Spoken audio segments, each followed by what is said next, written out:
हाथी और दर्जी की कहानी। सालों पहले एक गांव रत्नापुर में एक जाना माना मंदिर था। उस मंदिर में रोज एक पुजारी पूजा पाठ करता था। उस पुजारी के पास अपना एक हाथी था, जिसे वो अपने साथ रोज मंदिर लेकर जाता था। सभी गांव के लोग हाथी को बहुत पसंद करते थे। हाथी भी मंदिर में आने वाले सभी श्रद्धालुओं का खूब स्वागत सत्कार किया करता था। सुबह पूजा पाठ खत्म करने के बाद पुजारी अपने हाथी को नहलाने के लिए तालाब लेकर जाता था। रोज हाथी तालाब में नहाने के बाद घर लौटते समय दर्जी की दुकान पर रुकता था। दर्जी भी रोज हाथी को प्यार से एक केला खाने को देता था। हाथी केला खाने के बाद अपनी सूंड से दर्जी को नमस्ते करके पुजारी के साथ घर चला जाता था। ये सब हाथी और पुजारी की रोजमर्रा की जिंदगी का हिस्सा था। एक दिन हाथी जब दर्जी की दुकान पर केला खाने के लिए रुका तो दर्जी को शरारत करने का दिल हुआ।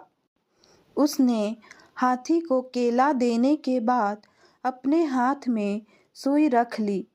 जैसे ही हाथी ने उसे नमस्ते किया, दर्जी ने उसकी सूंड पर सुई चुभा दी। सुई चुभते ही हाथी जोर से चिंघाड़ते हुए कहारने लगा। दर्जी ने हाथी के दर्द का खूब मजाक उड़ाया और जोर जोर से हंसने लगा। पुजारी को पता नहीं चला कि क्या हुआ। वो हाथी को सहलाते हुए अपने घर लेकर चला गया। अगले दिन फिर पुजारी और हाथी तालाब से लौटकर आ रहे थे। पुजारी कुछ दूर रुककर लोगों से बातें करने लगा। हाथी रोज की तरह दर्जी की दुकान पर रुक गया। आज हाथी ने अपने सूंड में कीचड़ भर लिया था। दर्जी अपनी दुकान में बैठकर कपड़ों की सिलाई कर रहा था। जैसे ही हाथी ने दर्जी को देखा, वैसे ही हाथी ने उसकी पूरी दुकान पर कीचड़ फेंक दिया। उस कीचड़ में दर्जी तो भींगा ही, बल्कि उसकी दुकान के सिले हुए सारे कपड़े भी खराब हो गए। इस सब से दर्जी समझ गया कि मैंने कल जो किया था उसी का दंड हाथी ने मुझे आज दिया है। दर्जी को अपनी गलती का एहसास हुआ और वो हाथी के पास भाग कर गया।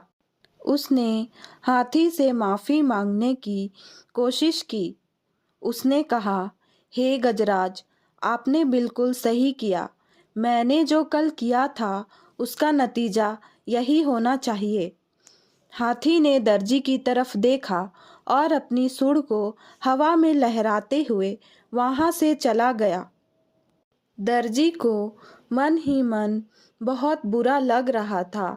उसने अपने मजाक मस्ती के चक्कर में एक अच्छा दोस्त हाथी खो दिया था।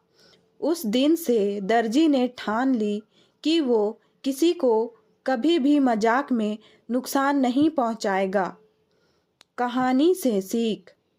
दर्जी और हाथी की कहानी से यह सीख मिलती है कि किसी के साथ बुरा व्यवहार नहीं करना चाहिए, मजाक में भी नहीं।